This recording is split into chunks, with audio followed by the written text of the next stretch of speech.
Typhoon Morakot.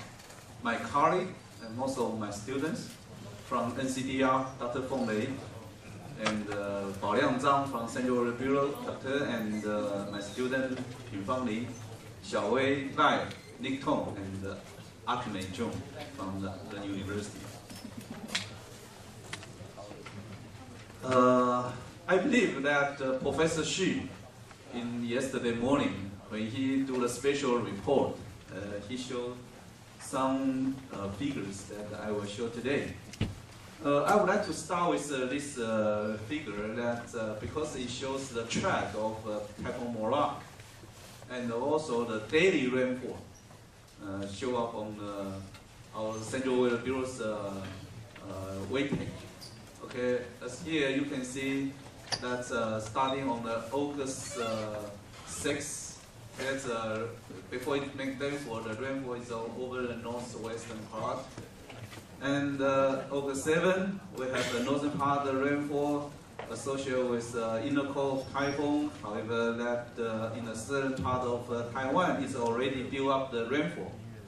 That's the period before it made rainfall, August 7th. And August 8th, that's the period over here that we have heavy rainfall on the south, and also August 9th. And then up to August 10th, then some rainfall still occurred over the south. I show this figure, I would like to point out that if we don't consider this one, from August 7, 8, 9, 10, 3 days, all the heavy rainfall in the south are, the heaviest rainfall over the south is over mountain area. Except August 8. Okay, that's the whole area are heavy rain. So in addition to the mountain area, we have heavy rain. The plain area, we also have heavy rain here.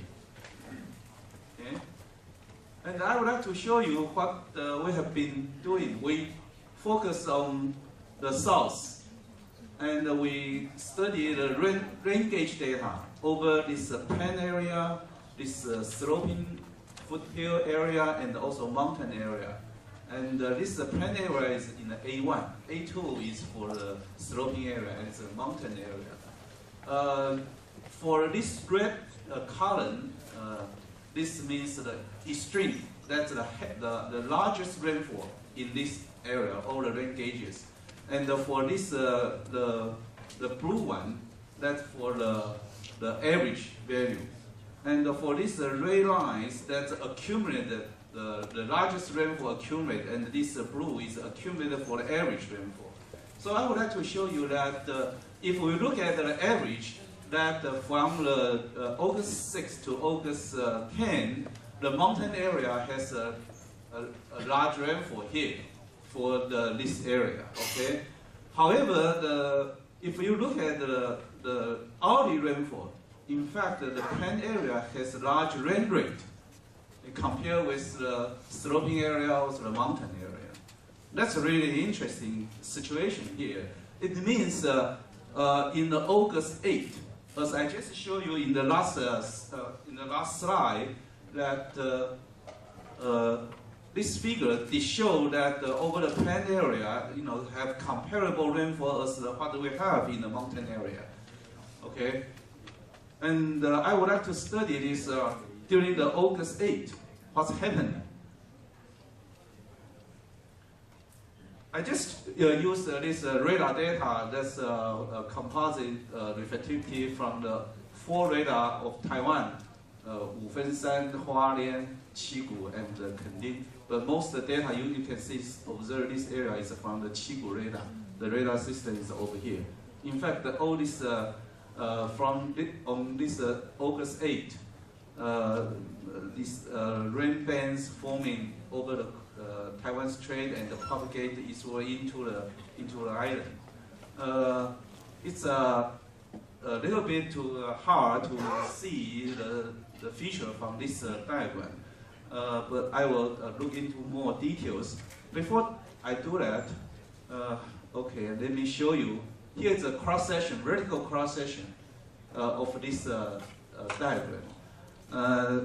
as you can see here that some convective rain cell developing over the strait and then propagate eastward to the mountain area and have heavy rain here.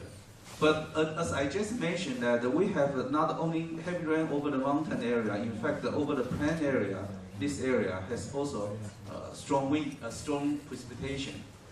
And if we look at more detail at this kind of convective rain clusters that in fact has two modes.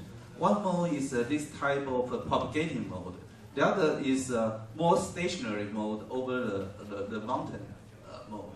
And in the mountain, you can see the echo top of this rain cluster that can reach something like 17 kilometers higher or even higher.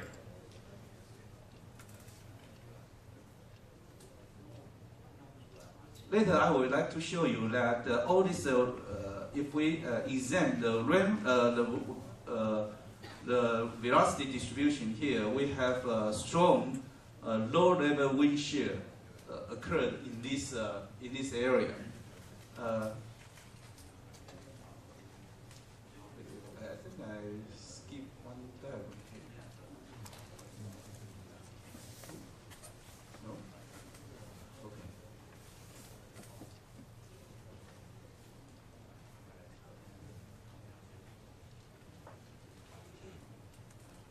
There's the wind. How we get the wind? You know, we use the VAD method and try to retrieve the wind information from the radar, and it can be calculated that the wind distribution over this time period has a maximum wind at 2 kilometers, and the wind. This kind of low-level jet structures is upstream of this rain cell, and all of this rain cell will propagating downstream side and toward the mountain. Okay.